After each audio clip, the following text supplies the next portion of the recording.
Welcome, ladies and gentlemen. Welcome to Ebony Championship Wrestling. Welcome to the podcast where the squared circle comes alive and we deep dive everything WWE from a diverse perspective. Tonight, we're down one, but the grind does not stop. We discuss all things WWE tonight here on ECW. Let's get it.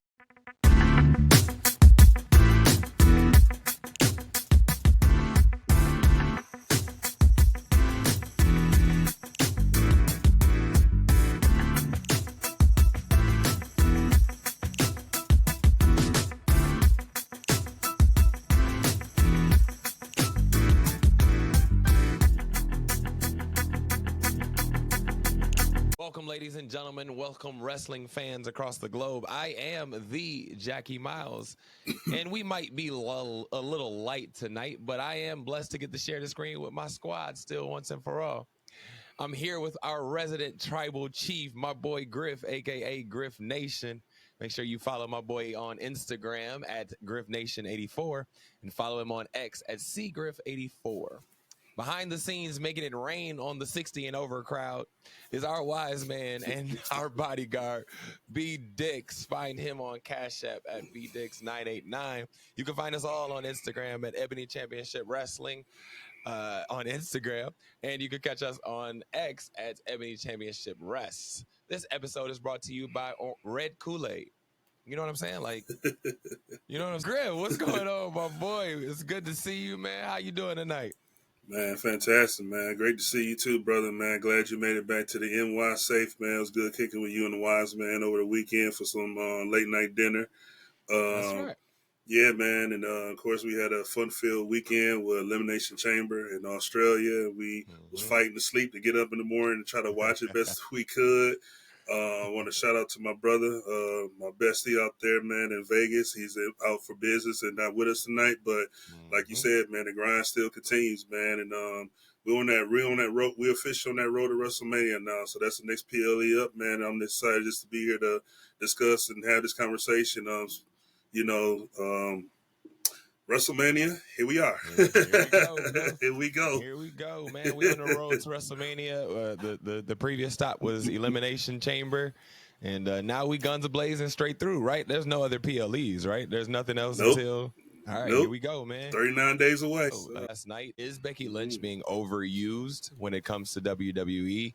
And are you looking forward to this match between Rhea and Becky Lynch? I'm very excited for this match, and I'm looking forward to it. I know a lot of people worldwide have their opinions and thoughts on this whole situation with Becky and, saying she's over and it's too much. I'm excited for two reasons.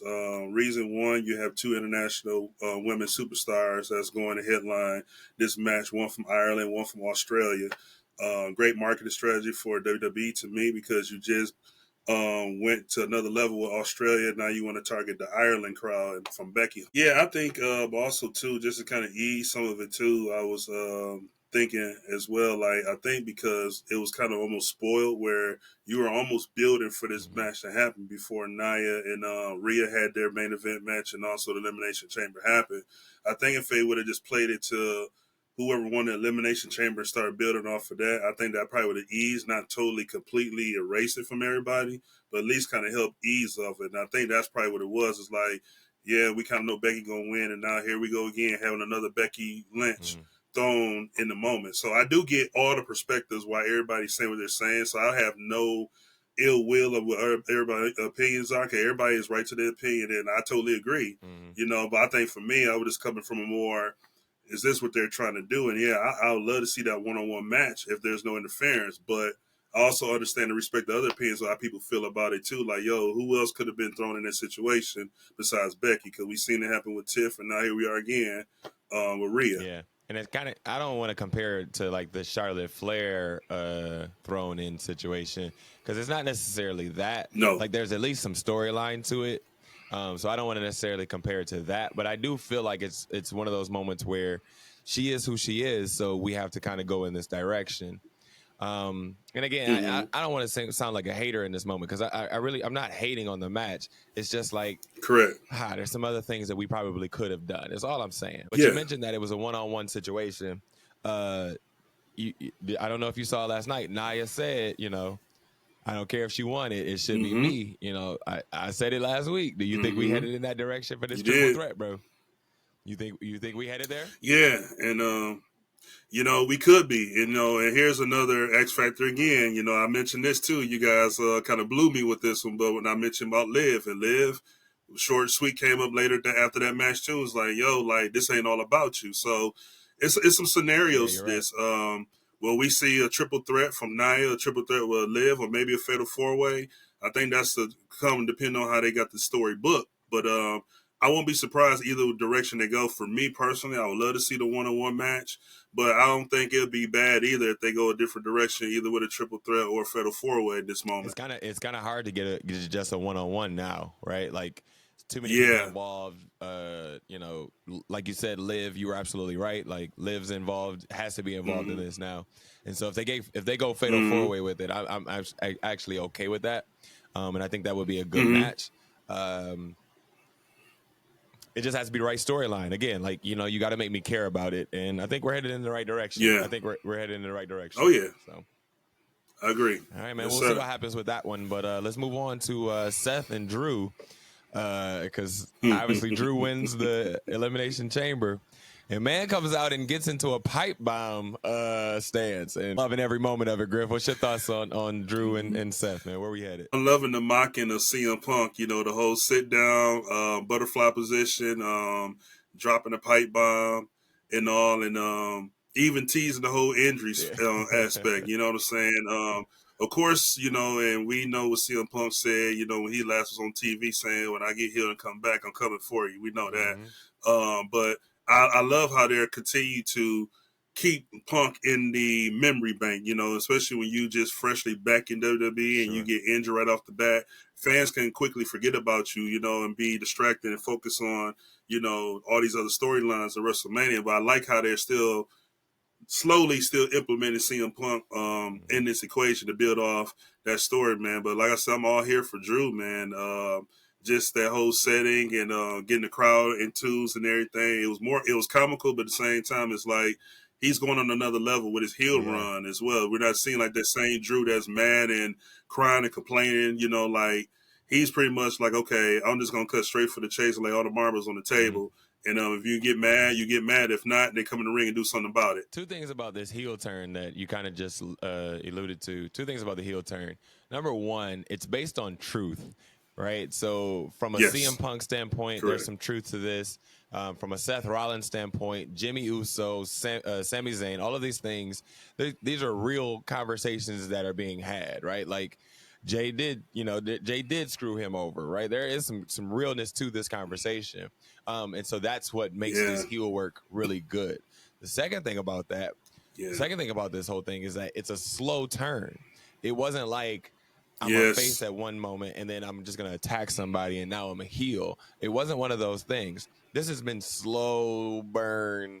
I'm going to turn and eventually get there, you know, because coach has been calling for it for quite some time. Yeah. So, you know, and now we're finally getting here, and now we're finally getting a good reason to boo Drew McIntyre. But at the same time, it's so good, I can't boo. Like I pop for every joke. I can't either. You know, like I was like, damn, when did I become a Drew fan? Like I thought this was Coach. When did I become a Drew fan? Right. But it's setting up for a good situation here. Do you think it's going to turn into a triple threat if CM Punk is able to go at Mania? Whew. That's a great question. Am I honest? A heart's a heart. I don't think Punk is cleared or will be able to make it back in Mania time. But let's just say he was, and surprisingly, he was fooling us all. And it definitely can go into a triple threat situation where we'll put Seth in more jeopardy, you know, than ever now. You know what I'm saying? And going back to your slow burn, which I like, because I was thinking while you were talking about the slow burn and this patience of Drew going here. I remember back in, November, that Raw right before War Games, and I was in attendance at that Raw right before War Games, and I remember that's when the slow burn happened. So just think of late November, and here we are late February going into March, and look what has been created. And this is a good example When you do it right and slow burn it, you get a great masterpiece. Versus, not trying to bring LA Knight up in this. That's another discussion. But when you rush it, then you kind of this is kind of freaky. But with slow burn with Drew, it was like they kind of knew. And then I like how the adjustments were made as well too, because Drew could have been going in a different direction, but with the Punk injury, the Seth injury, they swerve and pivot real good with him and still kept cooking the slow burning with this as well, man. And I think the biggest thing for this, we got to look at in the 5-day span, he gave Cody Rhodes his second pinfall since returning to WWE, and then although Logan Paul did help in the situation, he did pin Randy, get Randy his first pinfall, returning back to WWE after 18 months. So we gotta get credit where credit is due, no matter what it is. Agreed. And it's not like he's talking shit and not doing anything, right? Like he's talking shit and he's still putting in the work and he's still getting the dubs, right? And so, I might hate on Jay every now and then. But it's simply because we're doing the yeet thing and we're doing all of this, and he hasn't won the big matches yet. And I understand the Jimmy situation. I get it. Jimmy keeps interrupting the matches, but at the same time, like there have been some other matches that he has not quite shown up all the way for. I'm not on my Jay soapbox right now. I'm talking about Drew. Agree. I know who we are. You know what I'm saying? Like I understand it, you know what I'm saying? And again, and let me clarify that for you as well, too. And those that are watching this, it's not that he's a Jay hater. And I love doing this because I know how he feel about it. But what we're saying, what he's pretty much coming from is that if Jay is getting this main event nickname or this gimmick, then he needs to win some spot-on big matches. And Jay has not been doing that. And Jay's a great guy. I love Jay. I met Jay in person plenty of times. Great dude. But my bro is coming from a point where, like, okay, this is how I look at it. If you're going to be the main event, Jay, then I need you to come out here and start winning main events. And that's all that is. That's it. And so, and the contrast to that is Drew is talking all of this trash and saying all of the things that he's saying, but he is still winning some matches. He's still winning. And so that's to me what's leveling him up more than what I would say Jay. And I'm not trying to hate on Jay in this moment, right? Absolutely. Yeah. So I see that Seth and Drew match like being a really great match, but I have to ask you, Griff, because I know you've seen the commercial. BDixx and I watched it kind of this weekend, and we're like, yo, like, what are they doing with the 4 people, Cody, Seth, Roman, and The Rock? What are they doing, and when are they doing it if it's not at WrestleMania, and if Seth has this match at Mania with Drew? You know what I'm saying? So, like, how are they making this huge commercial around the 4 of them, and yet there's no true involvement between all 4 of them? Where do you think we're headed? That's a great question. Me and my cousin and one of my homegirls who stay in Detroit, me and her chat back and forth, and she's a mastermind and knows what's going on as well too. Shout out to Kiera, by the way. One thing I mentioned, to them is, and going to that commercial, let's start with the commercial first. I think that looked like it was shot in Vegas when they did the press conference, like earlier in that day. So I think they probably shot that and then had that out just for the Super Bowl type thing, right?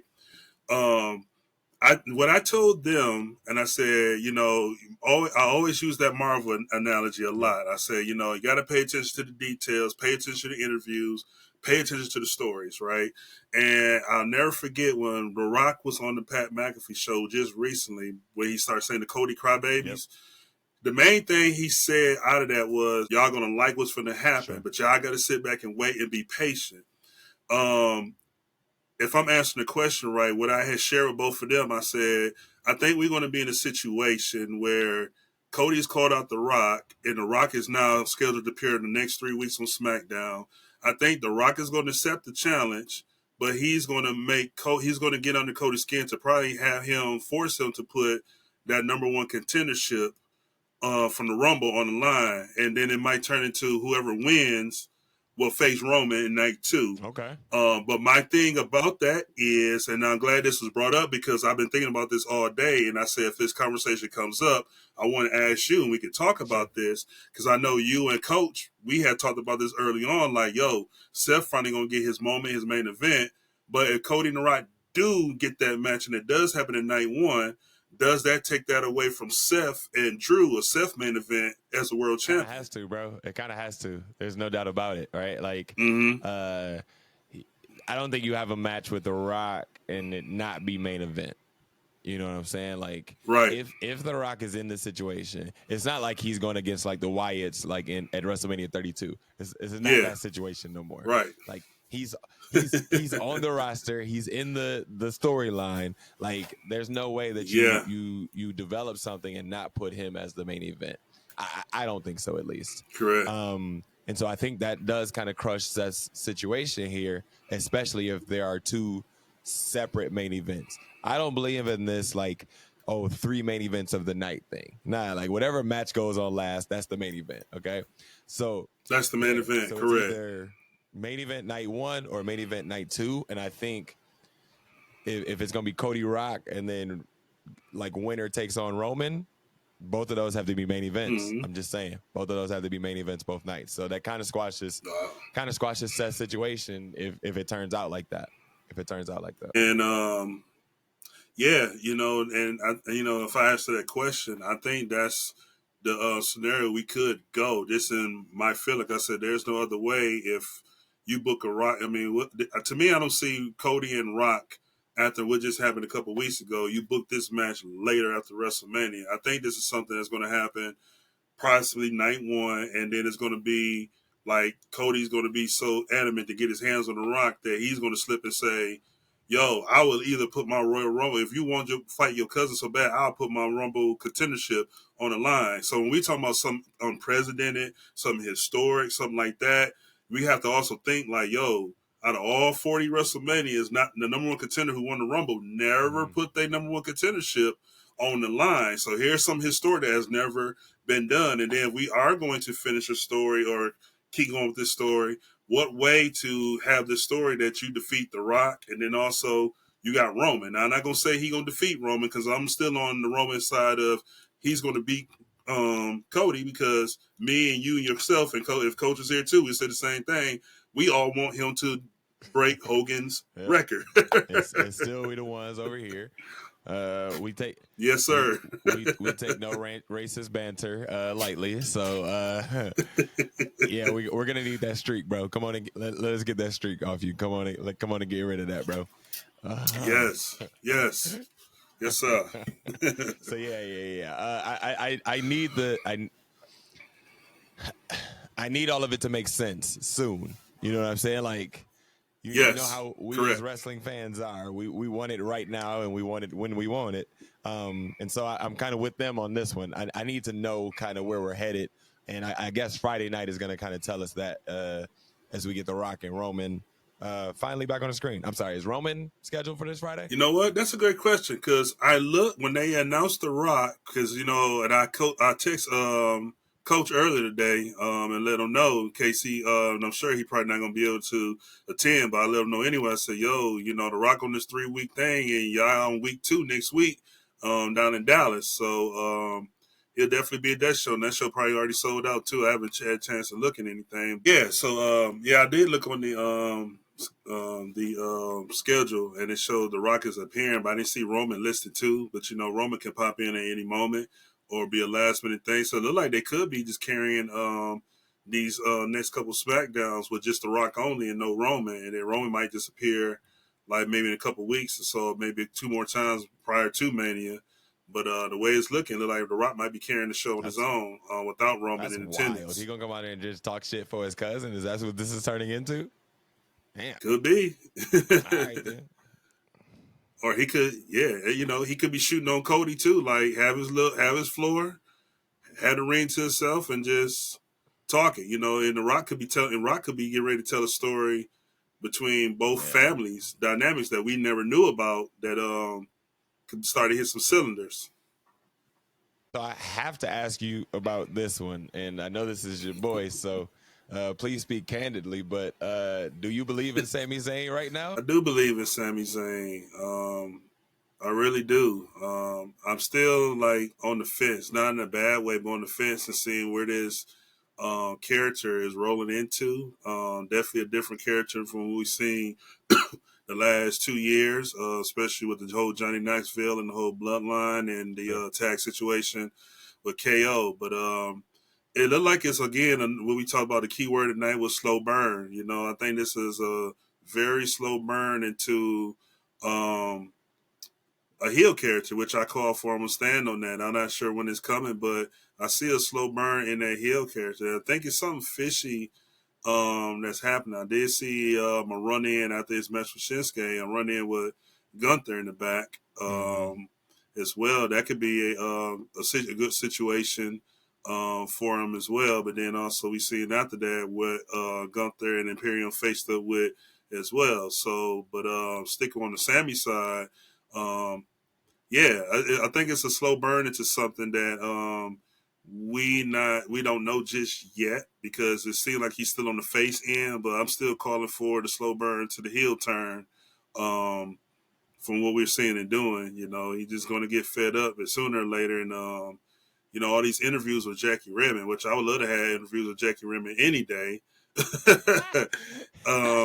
Shout out to Jackie. I got some things I want to talk about, Jackie. I got some things. Yeah, I do. I got a lot of things I want to talk about. I mean, we can talk about hockey too. Like, what type of hockey? Yeah, well, let's get the show wrong. But yeah, I'm excited for this Sami Zayn slow cooking, slow burn situation, man, and see where this is going to go. I'm not gonna get my hopes up too high, but I am going to stick with the whole slow burn and the heel turn in the near future. All right. Okay. So you got him turning heel. I would take that over what I feel about him right now. Last night's match plus the last couple interviews, like you said, with Jackie, they've made me feel like they're trying to force him to be an underdog in a situation where I don't believe he's an underdog. No. Like, coming off of, like you said, the Johnny Knoxville situation and then going right into the bloodline and building him up so much in the bloodline, he's not an underdog anymore. He's not an underdog anymore. Let's start to build him up as a legitimate like guy, right? Like, let's build him up as a legitimate champion and make it believable, because right now you're trying to make it seem like he's going through all of this adversity and he's not. What is he going through? He lost a couple matches. He was barely wrestling for a while. Let's be honest. He wasn't in much. So because he was hurt or something, right? Yeah, well, you know, I think after they lost the tag belts, it was like a slow decline, you know what I'm saying? Because now you took KO away from the situation, put him on the SmackDown brand, and then right after that, you know, it's kind of like now you go into the War Game situation. Then after the War Game situation, here come this angle with him and Drew, and then the return at the Rumble. So this is where we pretty much at. We really haven't had much because it was like he was forced in different angles. Like every time he done one, he was forced to the next one. Right. So where was the adversity? There was no true adversity that he had faced. So he's not an underdog. Right. No. So like let's not build him as an underdog. If he's gonna turn heel like you keep saying, I'll take that over what they're making me feel right now, because what I feel is like this doesn't feel right, this doesn't feel real, so I don't believe it. So that's why I asked you, do you believe in him right now? On the other side of that coin is Shinsuke Nakamura, and it just seems like he's just a heel that's just out there to have fun, it seems. Have fun, yeah. Absolutely. Yeah. Okay. Absolutely. We ain't got to say much on that one. You alluded to the next part of the conversation, which was Gunther taking the ring and Judgment Day, of all people, coming out and interrupting. What are your thoughts on that, bruh? All right, I have two thoughts on this one. I did think about because they haven't been using Dom as much since he had his run. I said, man, are they ready for? But I said, with both of them being heels, I said, are they really ready for a Dom versus Gunther? I really thought about it. I'm like, dog, Dom should be going after the IC title sometime this year, and then that segment happened. But it also had me thinking, too, we seen this happen with Austin Theory, and I think it happened with someone else. I can't remember right now off my brain. But now, my question now is, does Damian Priest actually have to cash in on the world champion situation? And maybe he might have to start cashing in on the IC. Mm-hmm. Yeah. I'm gonna go to that one, and then I'll go to the huge part of this conversation that I think we all want to talk about, and Brian included. Yeah. Theory cashed in for the United States title, right? Yes. Right. So it's not out of the realm for Damian to cash in on Gunther, and I could see a situation where Dom takes him on at Mania, and then maybe Damian cashes in on him, not on Dom, but once Gunther has been through the match, then cashing in, right? Right. So I'm excited. I heard the music and was like, "Hey, that's Judgment Day. Yeah, let's go." Yeah, I got geeked, and I wasn't, how I watch Raw. I'm not really paying attention, but yes, certain things will click for me. Certain theme songs. and that definitely did. So I started paying attention to the actual interaction, and then when Dom stepped up and just looked around, I was like, that makes sense. That's where we need to go. I'm rooting for this 100%. BDixx, I see you put into the chat, I want Dom versus Gunther. So do I. And we need that one. I want him to break the streak. I want him to be the one that takes the title off of him. I'm 100% rooting for Dom in this situation. I was watching a couple podcasts over the weekend, and they were talking about how Dom has become like the ultimate heel, and how much he has grown from that guy that was like pointing to the crowd with his dad to now being like one of the most hated, if not the most hated person outside of Rock on the roster now, man. And it's amazing to see his evolution from that to where he is now. I honestly think he's more hated than The Rock, in my opinion. I think because The Rock is who he is, and he's that legend, that star. I think like you have your fans like, I can't stand The Rock, but I'm still going to tune in because he is that great. You know what I'm saying? Where Dom, it's like, as soon as he hit the TV, like everybody, man, like I said, I was watching Chamber, and I was like, even when he was walking around the ring and he was just talking to the crowd, like you could hear the boos just going like insane. And I always laugh because like, I think there was that one time when he interrupted Triple H, or it was something. They was in the ring with Triple H when he had all the general managers in there, and Triple H is like, "Yo, Dom, you might want to speak up because I can't hear you." You know what I'm saying? So they're all like finding ways. Even Becky Lynch. We talked about her earlier, but even she had threw like a little cheap shot. On their promo yesterday. So everybody's taking their fun and cheap shots when they're doing segments with Dom, and I think Dom is really loving it and having fun with it. Like, it's something different. He's one of those type of people like, I love and respect my dad, but at the same time, me and my dad know like it's okay for me to be myself and let me be my own self. I don't be known as Ray Kidd. I want to be known as Dom or Dirty Dom or Dominant. Let me have my own identity. I mean, he's only 22, 23 years old. I may be giving him a lot, but he's young. For him to be so young and to like fit into this situation so smoothly, give credit to Ray. I said it. Give credit to Ray and like preparing him for this situation, and also give credit to him for like being a sponge. Everybody that I've heard talk about Dominic says that he's a sponge and he wants to just get better, and so give credit to him for realizing like I gotta listen to the things that are around. He's literally living the dream, bro. Like he's the top heel in the top company, and like he's getting over as a heel so much, bro. Like, like to your credit, like to your point, when Triple H, he's like, you got to speak up. Like, I thought they piped in the boos, like literally, like no, like these are real. No, boos, these bro. are real. These are real boos. But I want to see him win just because of this evolution. I want to see him win because of this. So hopefully we get something out of it. My last question for you, brother, and you know how I feel about this person. So, dang, not okay. All right, maybe not last person. Sorry, Brian. I just saw your point. Let's go to that first, then. Let's go. You maybe. Did y'all hear Gunther low-key gave him the head cheap shot yesterday? When did he do? What did he do to him? He called him, what did he call him? Somebody's big head when they was doing the all promo. Oh, when he was talking in the about ring. JD. Yeah. JD. When he was talking about JD. Yeah, that big-headed guy over there. Yeah. I got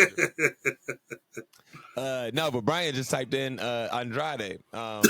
So let's Oh go there, bro. yes. Let's go there. Oh yes. What? Let me ask you this: what do you want from Andrade right now? What do you want from Andrade? You know what? It's tricky. God, this is tricky because I totally forgot about that. Thanks for bringing that up. 'Cause I so forgot about that backstage run in that happened. You know, and then making that phone call when Dom had walked away. You know, I don't know if it's like something to start up or he's gonna like be the one that's gonna like talk Dom into getting out of Judgment Day and come joining this way. Um, I like how it's like, again, we go with that keyword, slow burn. We don't know where it's going, but it's like taking its time and festing. It's having us thinking like, like what is he doing and what he up to? Like that's the great thing I like about these builds now. Like it make you think. It's like a soap opera and a TV show. You know, like back in the day, we was watching episodes, and as soon as we get to the end, we're like, "Oh, this is gonna happen," and they say next time, on this show or next week, and like, God, dog, and this is what we're getting right now. We live in such an instant society that everything has to be right when we want it, right away. I'm kind of good with taking our time on Andrade, like you said, the slow burn situation here. I would like the costume change as well. Hopefully that happens. But you know how I am. I always want the storyline to make sense, and I always want it to make me care. And I don't want them to just throw him in the ring just because he can wrestle. Like, let's take our time. Let's put him in a situation where we can set him up to be a legitimate threat to Seth, a legitimate threat to Drew. Let's set him up so that maybe even Gunther to that extent. Let's set him up so that he is legitimate when he does finally get into the ring. I don't want us to just throw him in there just because it is Andrade. We know who he is. We understand who he is and how he can wrestle and how he can help this company. But I still want the storyline to make sense, and I still want it to make me care. So hopefully it's something good. Do you have a first opponent in mind?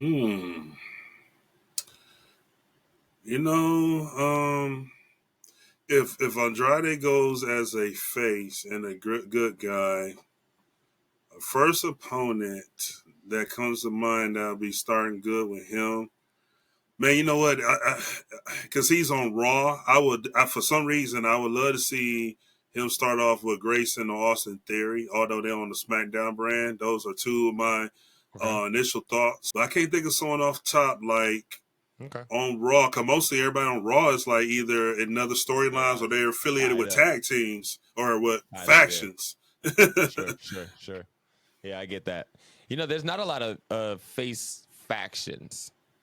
Now that I'm thinking about this, sorry, my mind just took, when you said factions, I was like, damn, there's a lot of heel factions, heels.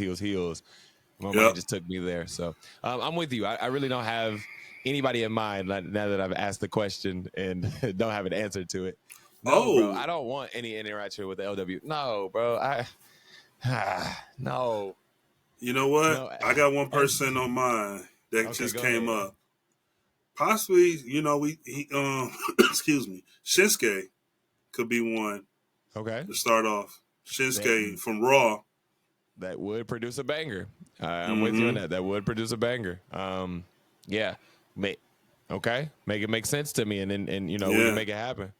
Right. You're right. Dom wouldn't be a bad opponent. BDixx just said Dom wouldn't be a bad opponent. And I agree. He wouldn't be, but it would have to make sense, and they wouldn't be he's kind of tangled up somewhere else right now. So we just need to figure out what is actually happening. So right. All right, man. Last but not least, and we ain't got to spend a ton of time on this, but they finally gave my baby a promo and let her come out there and spit her fire on the mic. And then she got to hide a bomb through the ring. So Chelsea Green, it finally looks like we're gonna push her out front and try something here. And then she gets squashed by Raquel Gonzalez. What are your thoughts? What are your thoughts, Griff? Because I'm sure you can feel my emotions coming through the right now. Like I alluded to about Tiff Stratton, I look at the Starship, and Chelsea Green is a star that no one don't give her credit for. She the way she has the personality, she has the charisma, the way she walks in the ring, how she controls the crowd, how she uses the mic, how she sells like the physicality, how she sells like hey, what are you doing interrupting? Like all that is communication and work of her, man. And one thing I like about her, and we call this, after they released the tag team titles, that she need to go in her own singles way in her division. And I will say this, and I'm in agreement with it too. And this probably be one of the most underrated. We talking about someone underrated and the underdog. I think we need to take that from Sami Zayn and put that on Chelsea Green. Although we know she's good, but she's more the underdog in this situation to me because she's slept on and everybody's overlooking like, oh, this is the Karen or the Kelly type character. But she, people forget like she has a lot of skills in that ring too, and she was like a 6-7 month tag team champion. She just wasn't no tag champion for a reason. Because remember, she was with Sonya until Sonya got hurt, and then she had to carry with Piper. So we had to give credit where credit is due in that. But I see Chelsea going on a great singles run if she's booked right, and possibly being in a contender hunt. In the near future. I don't see it no time soon, but she definitely could be in a contender hunt for a world championship match. Sometime this year, probably in the latter part of next year. Yeah, I agree with that. And I've been calling for her to be in the title picture for quite some time. But not just because of the things that she did in the tag division, but also like if you remember when she was on the indie circuit, like she was really good. Yes. Like she's a good wrestler. She's honed her craft as far as like her character goes. And so like from a character standpoint, you can see her being in the title picture. Like let her flourish in the singles like wrestling side of things, and I think we get a good product out of her. But the fact that like did we really need to build up Raquel Gonzalez by using her? Like that's the part that pissed me off, because it's like the better wrestler is the person that you're squashing. You know what I'm saying? So like why do we need to build up Raquel to do nothing? She's not gonna do anything. So why do we need to build her up when we got a great character, we got a great heel, we got a great situation here, and she can wrestle? Why not build her up instead of Raquel? Yeah, I'm in total agreement. And again, Raquel is good people, but that's the question mark that's on my brain as well too. Is she just returned? I know she had like that illness and that little thing going on with her. Glad she's doing okay and back in the fold. But to answer your question, now I know where you're coming from with this, and this is no knock on Raquel or no disrespect to her, but it's pretty much like, okay, here's another opportunity, the booking of the women division again, where you have someone that's getting ready to elevate. Let's go to the next level. And honestly, I honestly thought when that they had that battle royal that Chelsea was going to win and be that last surviving member to go in that chamber. So did I. And again, no disrespect to Raquel. We know she's a powerhouse. She can go. She had a lot of opportunities. She had a lot of different matches, even going back to the NXT days. But I honestly think, man, like if they would have added Chelsea as a sixth person, and again, no disrespect to Raquel, but that Chelsea as a sixth person, that'll add a lot more angles, spots, and entertainment. It's a better in that match. It's a better yes, I agree. A better match. Better. And no disrespect to Raquel, like you said, no disrespect to her, but it's a better match because she's not someone who is the powerhouse who's doing the slamming, but it's another person who can take the bumps from the people who did the slamming in this match. You got Bianca that's in that match that could slam, so therefore you got another person that Chelsea can interact with. Her and Tiffany Stratton going back and forth, like come on. Like, come on, like that is there so much more than Raquel, this person that you've been trying to push for so very long, and for some reason she can't get over. Like I understand injuries, I understand the illness that she was going through, I understand these things, but tell me a guy that's on the men's side that wrestles to the same extent as she does, that gets as much pushes as she does. Right? Like, I won't say that she's the greatest women's wrestler. I'm not going to put her in that. She's not the greatest. Like, I wouldn't put her top 5 on this roster. I'm not putting her top 5 on the Raw women's roster, just Raw women. You know what I'm saying? And we know Chelsea can wrestle. So why aren't we pushing the person that can wrestle and who actually has the craft figured out? Because for some reason, like, Brian, I know you said it as a joke, but like, we got to go back to like the cowbell days or something and figure this out, Raquel, because there are no layers to your storyline. There are no layers to your story. There's nothing that makes me care about Raquel. Let me ask this real quick before we move on. Let's just say Raquel was out of the Elimination Chamber, because I always say Elimination Chamber is more than just the number one contender going to WrestleMania, but it's also the other storylines that are getting ready to build off of that chamber match as well. And let's say Raquel was out the equation, but Chelsea was in the equation. Could we see, like, do you think this could have been a good story or a feud for Chelsea Green and Liv Morgan out of that Elimination Chamber? Yeah, I think so, because two polarizing figures as far as like character work, right? Like Liv is like Liv is that lovable girl, like, you know what I'm saying? Chelsea's the exact opposite, where like you love to hate her because of the things that she says and does, right? And so I would be okay if like Liv was the person that was gonna like saying I'm the one that's gonna shut you up, because it's gonna be an athletic match and it's gonna be something that's going to be entertaining. Because there are layers to those characters. Like there's layers to Liv. I understand Liv has been going through the same things that kind of Raquel has been going through, but there's so much more to Liv than there is to Raquel when it comes to wrestling. When it comes to wrestling, I ain't talking about social media. I ain't talking about offline and anything like that. I'm talking about between the hours of 8 p.m. and 11 p.m. on Monday night. Who's the better character? And to me, it's Chelsea. It's not Raquel. It's not her. I agree. So we'll see what happens from there. Hopefully, like, she just had to do the squash situation and then she can move on.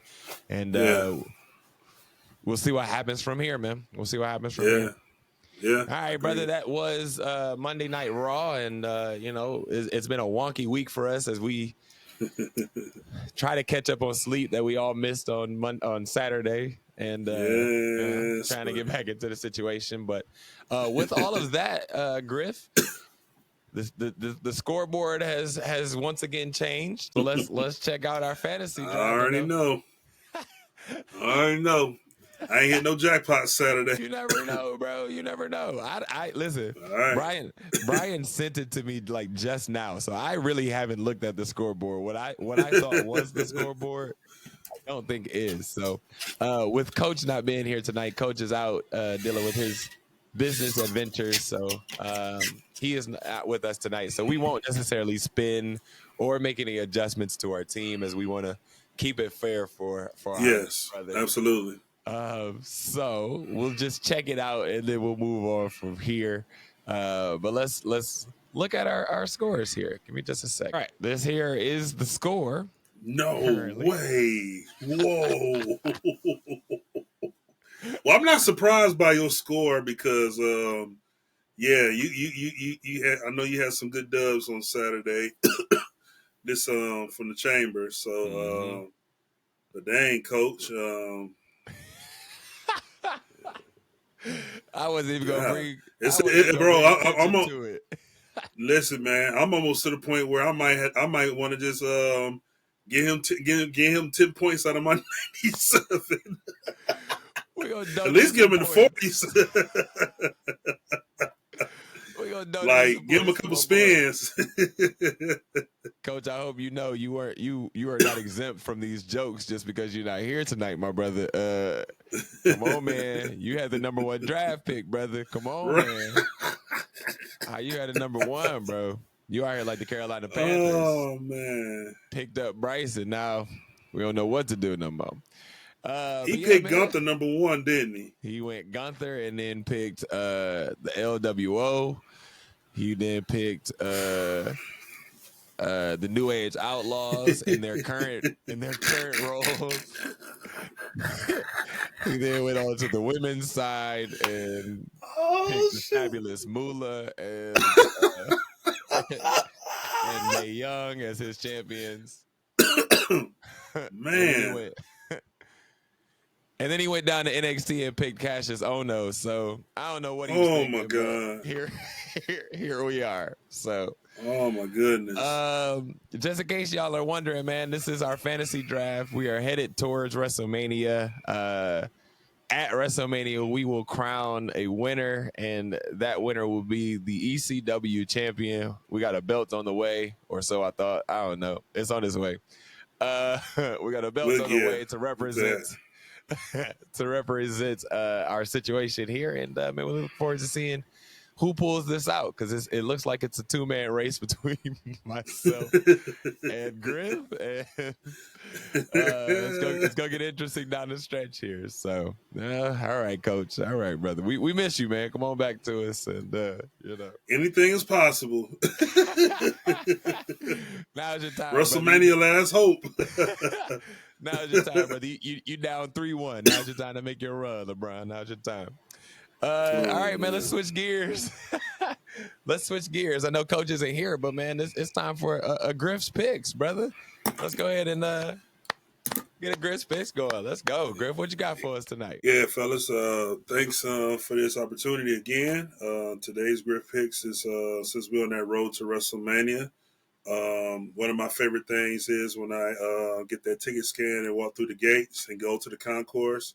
I'm looking at that stage. It's the stages that those wonderful sets. There's a lot of hard work that goes in getting my picture, getting my selfie before the show starts. That's one of my favorite things once I enter those gates to WrestleMania. And shout out to the crews, the construction workers, and for those that don't know, those sets are pretty much started going up almost 2 weeks prior to the WrestleMania event itself. So I know those guys will be out all day, all night in that hot sun, depending on where the location is, and working very hard to get that stage up in time for the biggest show of the year. So with that being said, my Griff picks for tonight is going to be my favorite WrestleMania stages that I got to witness with my own two eyes. And for those who don't know, my first WrestleMania was here in Detroit, right up the road here on 75, back in 2007. And I haven't missed a WrestleMania since then. Last time I saw WrestleMania live on television, COVID doesn't count because, we were all shut down. We had no control of that. So COVID don't count on this one. But, yeah, WrestleMania 22 was my last one I got to see in television. And from 23 on, I've been attending every WrestleMania from there. So, with that being said, you guys, I'm ready to rock and roll, man. And, and I think some of you guys, when I mention these, you're probably like, oh, yeah, I remember that set. I remember that stage. So here we are. And again, Wise Man, we got one honorable mention only. Only one. But I'm going to go with WrestleMania 26 in Phoenix. That was a great set in itself. So WrestleMania 26 in 2010. Now, number 5, I'm going to go with my second WrestleMania that I attended, which was in 2008 in Orlando, WrestleMania 24. What was that one? That one was in Orlando. That was actually at the Citrus, where we went to for 33. Okay. Same place. Okay. All right. Yep. Keep going. Yep. And number 4, actually, we're going to stay at the same arena. Why not go with WrestleMania 33 with the whole Universal Studio type set? That was pretty hard. Yes, that was my favorite one, honestly, because that was creative. Keep going. Yes, that was super hard. Besides a long ramp that took forever. 50 yards. It was 50 yards. Yo, come on. How can y'all expect that? Yeah. Yo, come on. Right. Hey, number 3, definitely a pivotal WrestleMania, historic WrestleMania. It was the WrestleMania where fans were walking back in Tampa at number 37. That was also the same night 1, where 2 of our black queens main evented for the first time in history and made history that night. Was Mercedes versus Bianca. And that's WrestleMania 37 with the big pirate ship and the cannons coming out. That was a hard, pretty much set. So, seeing that in person, it was like that ship looked like a real pirate ship in the ocean. Like, yo, this Joker is huge. And here we are at number 2. And I think this is one of my favorites until I got to number 1. And this is one of my favorites. And when I was here to see it, I remember when they first previewed it on YouTube, and I said, "Yo, I can't wait till I see it."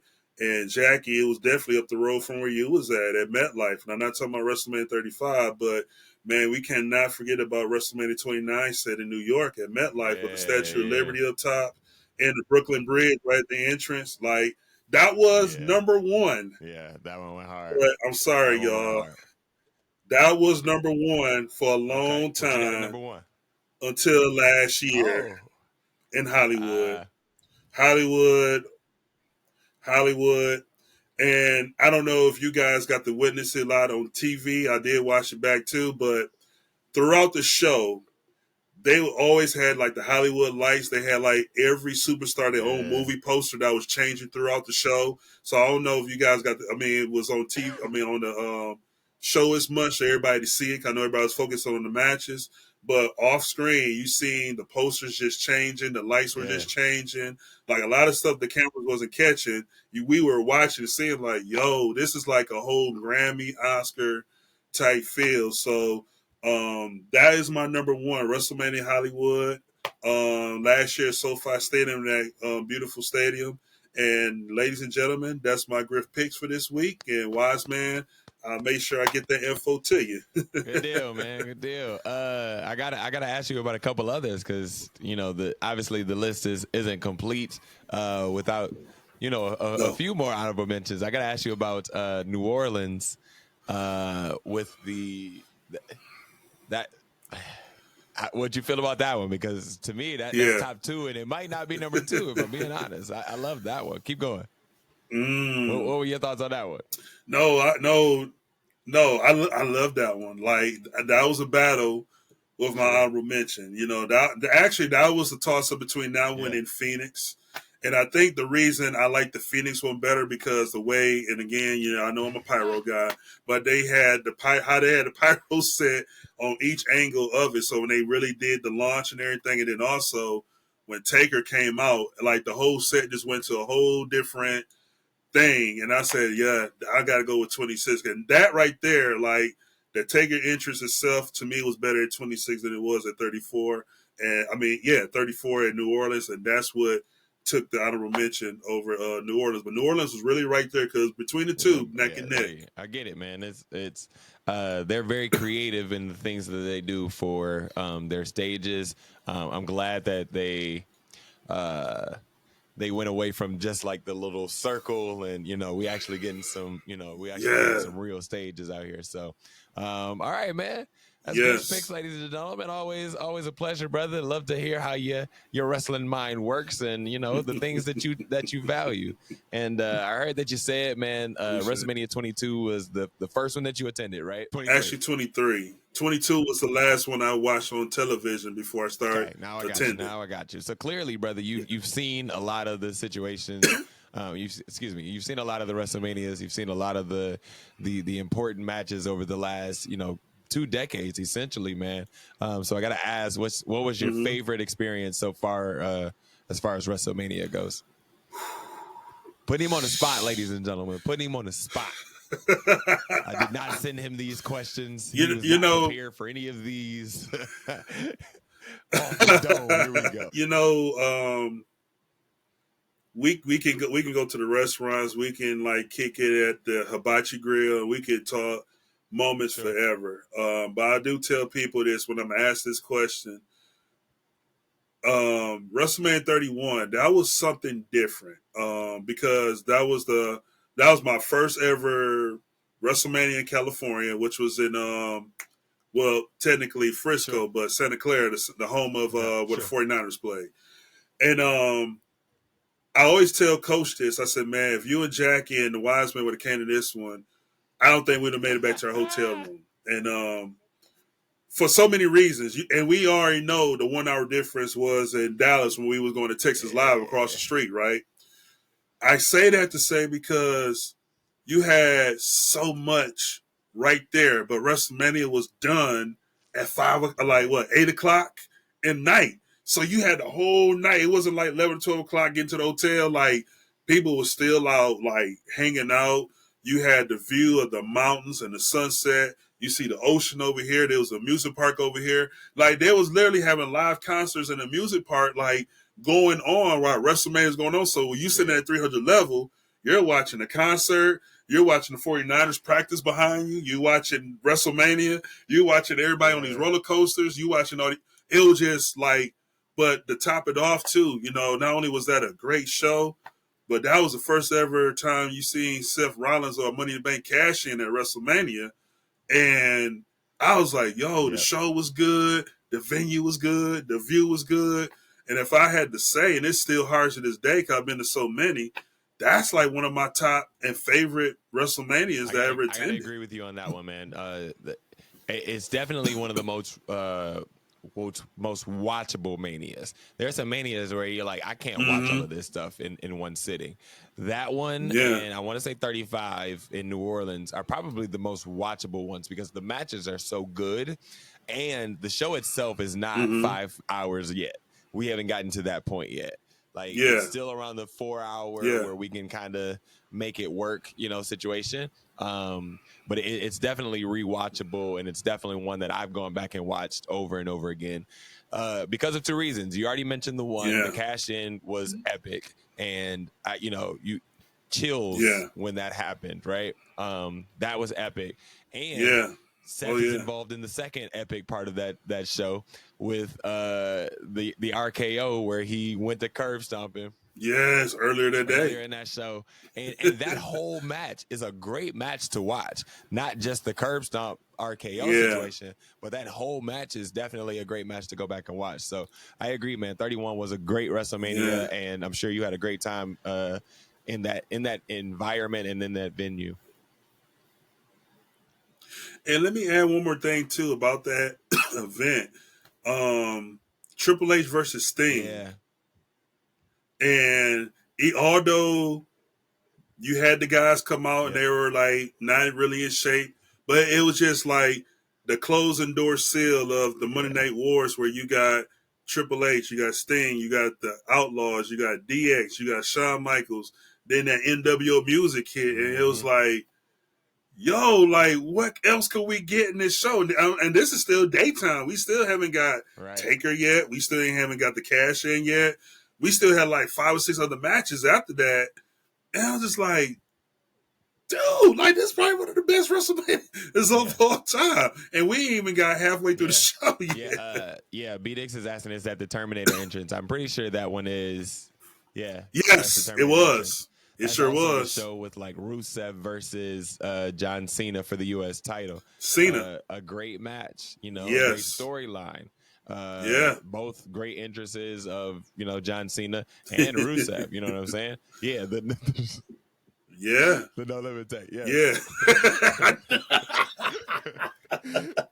the No Limit Take. But epic WrestleMania, man. You talked about leaving the show at 8 o'clock or whatever it may have been, and, you know, still having the night ahead of us in Dallas. You know, kind of the same thing. We were an hour ahead. You know, we still had some good time after Mania, both nights, to really go out and have a great time. And I'm thinking back to the experience that Brian and I had coming back from Mania here in Brooklyn. And the two experiences are night and day, bro, because in California, I'm sure you're like, all right, the night is just get popping off. Let's go on out, right? We got back from like a 5.5 hour Mania, getting back to Brooklyn at, I want to say, like 2 o'clock in the morning. We didn't find parking until like 4 a.m. We were, it was so stupid. We circled the block for a good 2 hours, like, and you know us, we were high as we could be, but it was still not the experience we wanted it to be. Still not the experience we wanted it to be, bro. So I'm a fan of let's end this thing early so that I can go out and still have a good time after this, right? Like, my night shouldn't all be wrestling, but you know, let's have an opportunity to go out after this. You know what I'm saying? So all right, you know, and go ahead. Oh no, I was going to add to that too. One of my things, you know, about WrestleMania too. I'm thinking about 31 too. I forgot about the whole Rock, Triple H, Stephanie, and Ronda stand down that show too. So that was another thing that happened, went down with that. But I was telling my homegirl this. I said, man, like WrestleMania weekend, you really going to feel like you are a superstar and you're the talent. I said, because the weekend is so busy, there's so much that you want to do, like, especially if you got friends and family that resides in the city where WrestleMania is at. You got that. Then you want to go do activities. Then you want to do other meet and greets. You want to go to different shows. You want to do different venues. You want to go and try this restaurant out. You want to go over here and try this monument out. I said, like, once you get there, just you got, I tell first timers or second timers, man, soak it in, man. Like, enjoy the moment, because it's fun when it's there, but you'll be, before you know it, it'll go by so quick you don't know what happened. You know what I'm saying? And it's one of my favorite times of the year. I always tell people, and I can care less.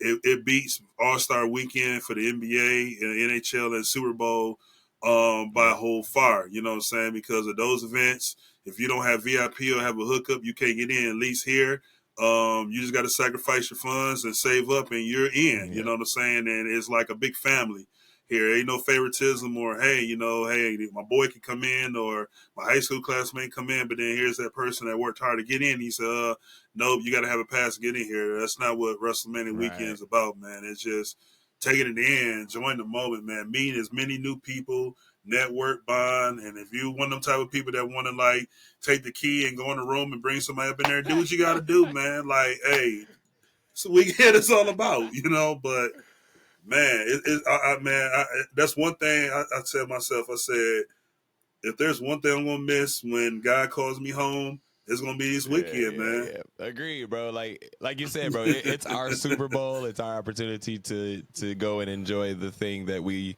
enjoy the most. And I've always spoken about our trip with such high regard, because it's an opportunity for us to kind of get together and enjoy our brotherhood, and be around each other and enjoy the thing that we love the most, and the thing that's kept us, so tight over all these years.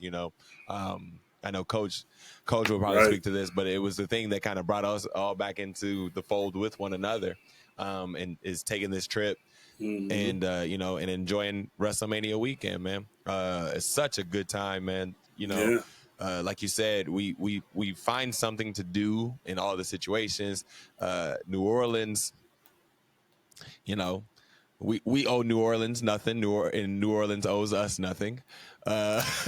We made sure but then, like, just the chill vibe that we had in Dallas a couple years back, and just sitting there at the bar talking shit and playing cornhole, bro, and like, it was such a good time for us, man. And I look forward to getting back to it. I know me and B are still debating it. Coach is putting his life on the line to try to figure it out. So we we go make it.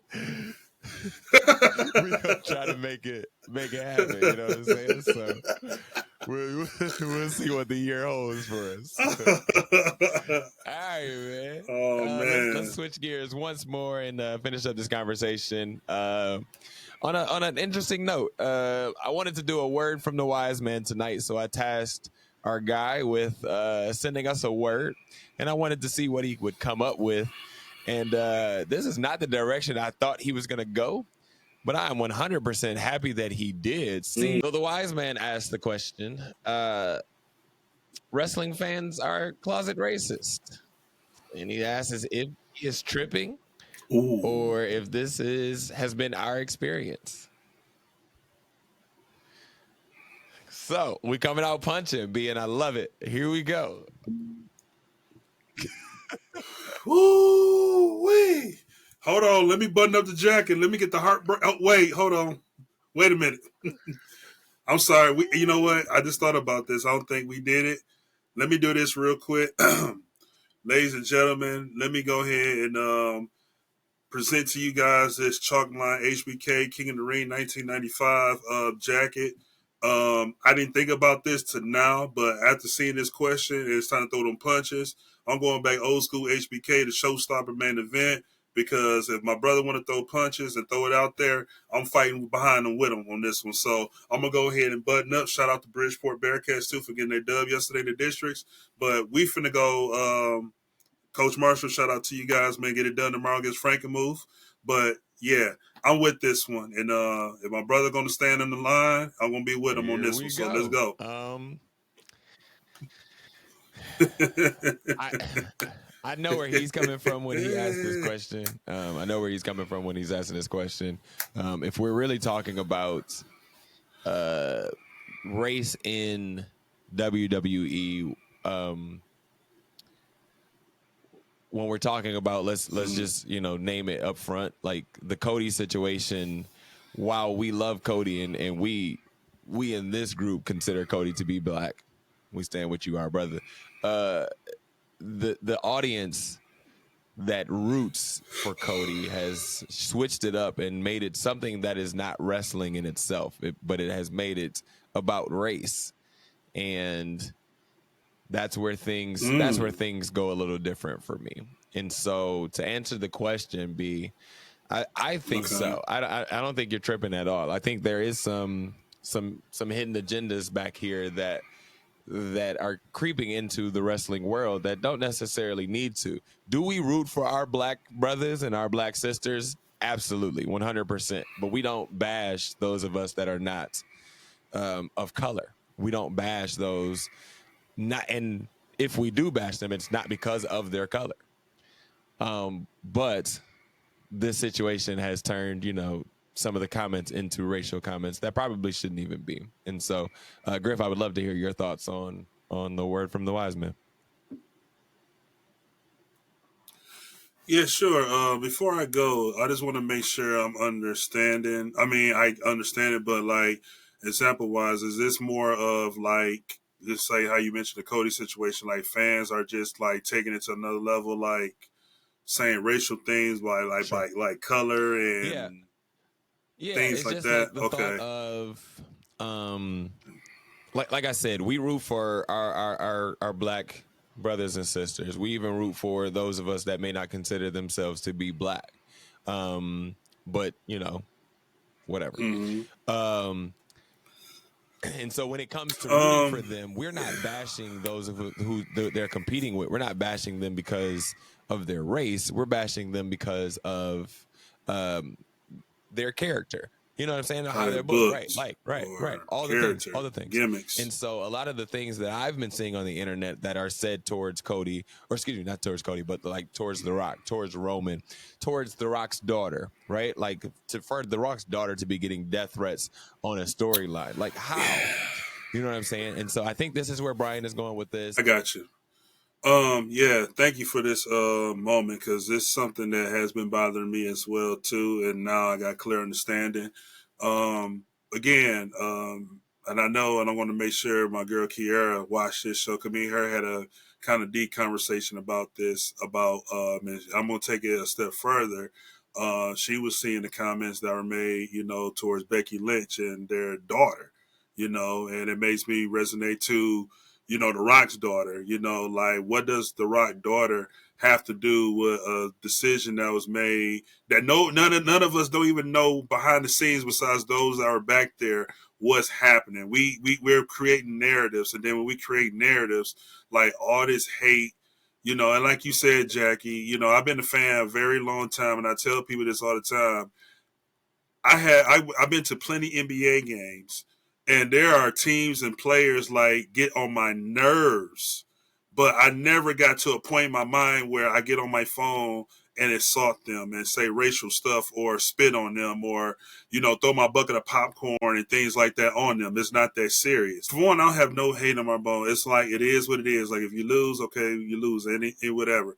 But even some of the people I seen like saying different things. And yes, there are a lot of clauses because when things go wrong or things don't go their way and they start crying, you see the true colors really come out by the comments and the things they post and they share.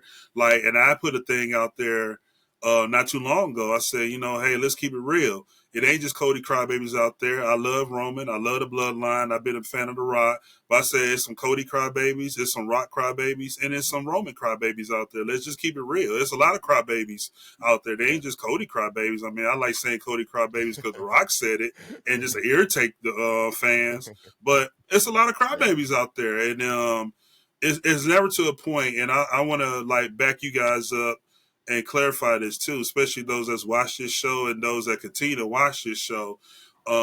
That's one thing we do not do. You know, we're going to support our brothers and sisters, and this is the reason why this is called Ebony Championship Wrestling.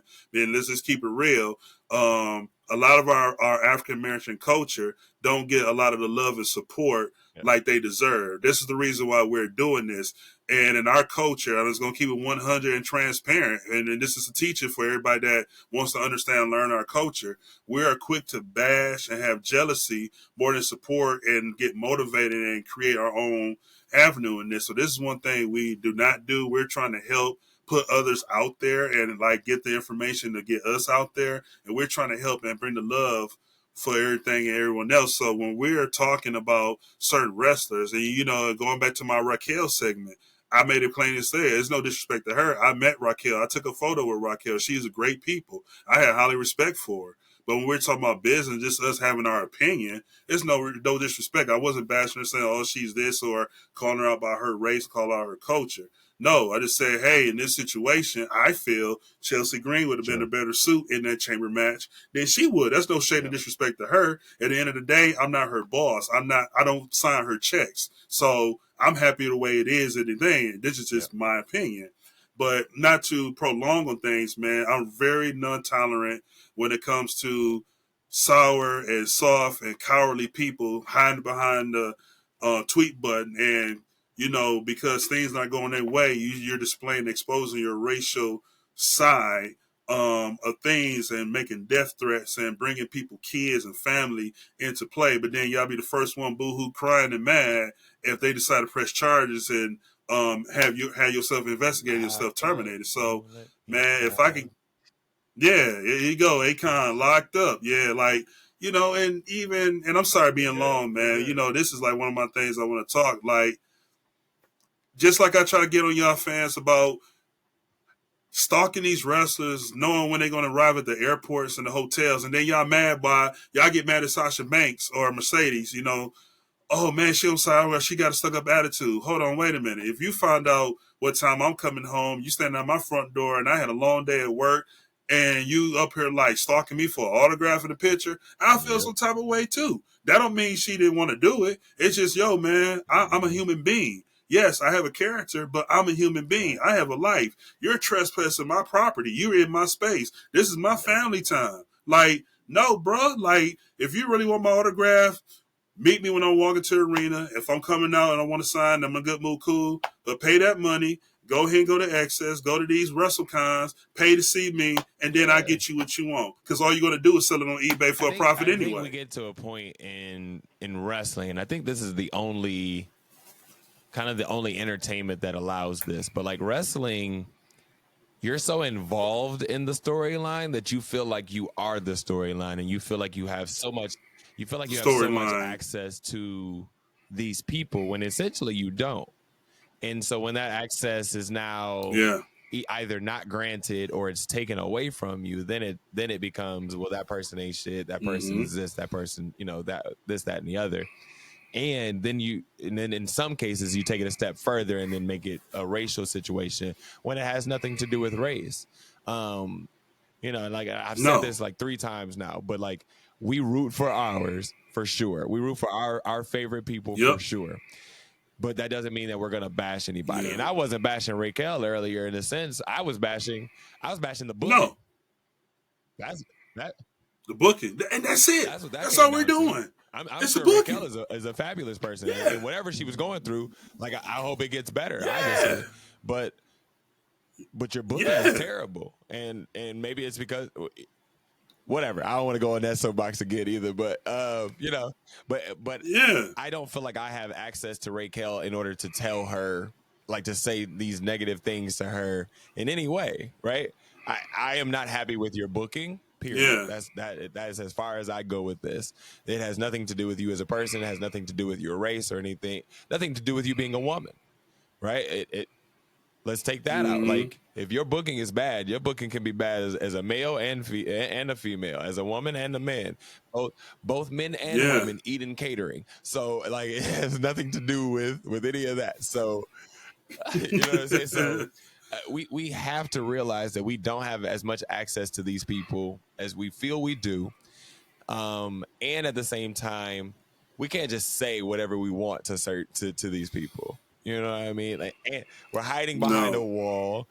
We're hiding behind the security railing. You know what I'm saying? And thinking that we can just say whatever. And I handed to KD. I don't know if you saw. Not to get off of wrestling, but I don't know if you saw KD the other day responded to a fan like, "You're not going to just talk to me any kind of way. You're not just going to say whatever to me, you know." And I think, wrestling fans take that to an extreme. And hopefully that gets better. And I don't know. I feel like, and I seen Rhea do it. I seen Zelina Vega do it. I can't think who else. I think even Bianca even done it once, but she did it in more of a classy way. But she tried to hide a nice way. Rhea and Zelina, they was like, I don't care. Like, they would clap back. You know what I'm saying? Enough is enough. They're clap back. And I'm 100% behind them because they don't bother nobody. They don't do, all that stuff. And people have to understand, too, that some people, some of these talent will be nice and maybe go out the way, give you a high five, take a photo. Some of these talent may not. You never know, like, what they're going through. They have lives, too. They have to put something could be going on at home that we don't know about. And just because they walk past you and they acknowledge you does not mean that they're bad people and that they, you did something to them. They could have a lot on their mind, and to prevent them for snapping and saying something off the wall. I said, especially today in the society we got, everybody's quick to pull up the phone and then Photoshop and video edit and say, "Oh, Montay said this and said that." And technically, he ain't did none of that. You just put something together because he didn't come over here and gave you a high five. Now you trying to crucify his name, and now here we go with this racial stuff again. Like, all he's doing is, he just like those over there. I said, wait a minute. When I hear people say, "Oh, they're like those people," or like those, woo, time out. Okay, I said, now let me tell you about my roots. Let's just be real, because I spell stuff out. If I have an issue, I'm not going to say him. I'm going to say Coach. I'm going to say Jackie. I'm going to call it out. I'm not going to say him or them or that one. That's a total disrespect, because when you start doing that, okay, you got some racial tension in you, because I'm not those people. Either I'm a black African-American man or I'm Griff. It's one of the two. That's just what it is. If I'm those people to you, then we have an issue there. But back to my point that I was making, we can't stop it. They're going to do and keep doing it. I just think now it gets to the point where I hope not just WWE sake, but just any wrestling territory that gets these kind of closet freaks and these little, like Charles Barkley said, these little people that sit in their mama and grandma basement eating cookie crumbs all day, bored, just tweeting all day. I really hope they get called out, but also let's go to the next level with it, man. Like, you put that stuff out there, let's get these charges pressed on y'all. Now, y'all want to play these little games behind the back? Let's see how y'all really are behind these bars when they come knocking on y'all door. It's all fun and games until everybody pull up on you, right? That's all fun and games until they pull up on you. Yep. Well, all right, man. Griff, man, I've enjoyed this, brother. We've had a good time tonight, and we've missed Coach, but we keep on moving. We keep grinding, and this has been fun, brother. Let's go ahead and get on out of here for tonight, man. Go ahead and let the people know where they can find you, brother. Hey, y'all. We said it earlier. You can find me on IG, Instagram at GriffNation84, and also on X, formerly known as Twitter, at CGriff84. And you also can find me very soon, if my boy Jay can get it right together, in these brand new Yeet glasses. Good Lord. I'm not a hater, but I'm hating. If you watched the show earlier, we already clarified this one, so it was coming. I'm team no yeet. I am Jackie Miles. You can find me on Instagram and Twitter at Jackie Miles 42. Coach is not with us tonight, but please follow him on Instagram at Coach Montay 24. Make sure you follow him over there. You can follow us all on Twitter or X, whatever it's called, at Ebony Championship Rest. And you can find us all on Instagram at Ebony Championship Wrestling. We hope that you guys have enjoyed tonight, and hope you enjoyed the show. Make sure you like, share, and subscribe. Send it out to all your people. And we look forward to sharing with y'all once again when we return. And all hearts and minds are clear. This is Ebony Championship Wrestling signing off. And while Coach is not here, Griff, go ahead. Let them know what we doing, baby. Hey, this is what we do. We never tapping out. And happy Black History to each and every one of you guys that's watching. Happy Black History Month. We'll see y'all next time. Peace out.